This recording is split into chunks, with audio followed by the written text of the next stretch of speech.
April മാസം 5-ാം തീയതി മുതൽ ഏപ്രിൽ മാസത്തിലെ റേഷൻ വിതരണം ആരംഭിക്കുന്നതാണ്.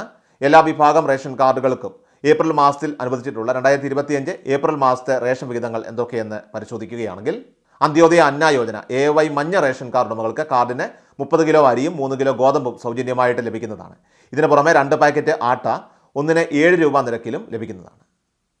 ഇനി മുൻഗണനാ വിഭാഗം PHH കാർഡ് പിങ്ക് കാർഡിലെ ഓരോ അംഗത്തിനും 4 കിലോ അരിയും 1 കിലോ ഗോതമ്പും സൗജന്യമായിട്ട് ലഭിക്കുന്നതാണ്. അതുപോലെ തന്നെ കാർഡിന് അനുവദിച്ചിട്ടുള്ള ആകെ ഗോതമ്പിൻ്റെ അളവിൽ നിന്നും 3 കിലോ കുറച്ച് അതിന് പകരം 3 പാക്കറ്റ് ആട്ട ഒന്നിന് 9 രൂപ നിരക്കിലും ലഭിക്കുന്നതാണ്.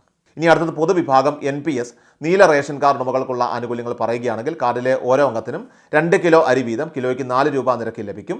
ഇതുകൂടാതെ NPS കാർഡിന് അധിക വിഹിതമായിട്ട് 3 കിലോ അരി കിലോയ്ക്ക് 10 രൂപ 90 പൈസ നിരക്കിലും ലഭിക്കുന്നതാണ്. ഇനി അടുത്തതായിട്ട് പൊതുവിഭാഗം NPNS വെള്ള റേഷൻ കാർഡ് ഉടമകൾക്കുള്ള ആനുകൂല്യങ്ങൾ പറയുകയാണെങ്കിൽ, വെള്ള കാർഡിന് 6 കിലോ അരി ലഭിക്കുന്നതാകട്ടെ. ഇതാകട്ടെ കിലോയ്ക്ക് 10 രൂപ 90 പൈസ നിരക്കിലായിരിക്കും ലഭിക്കുക. ഇനി പൊതുവിഭാഗം സ്ഥാപനങ്ങൾ NPI ബ്രൗൺ റേഷൻ കാർഡ് ഉടമകൾക്കുള്ള ആനുകൂല്യം 2 കിലോ അരി കിലോയ്ക്ക് 10 രൂപ നിരക്കിലാണ് ഇവർക്ക് ലഭിക്കുന്നത്. Please subscribe our channel.